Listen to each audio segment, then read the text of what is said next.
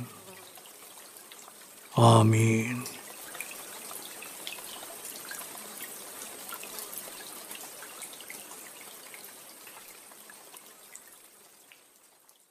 প্রিয় শরীদ, এক চমৎকার আবেগময় সময় কাটিয়েছেন আপনি।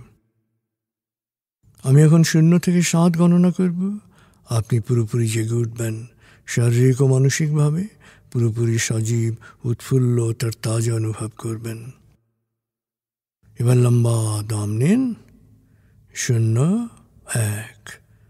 আবার লম্বা দম নিন। 2, 3। আবার লম্বা দম নিন। 4, 5। মনে মনে বলুন, 7 গণনার পর আমি চোখ মেলে তাকাবো। আমি পুরোপুরি জেগে উঠব, শারীরিক ও মানসিকভাবে পুরোপুরি সজীব, উৎফুল্ল, তার তাজা অনুভব করব। লম্বা দম নিন। 6, 7। চোখ মেলুন। আস্তে আস্তে মাথা ও ঘাড় নাড়ুন।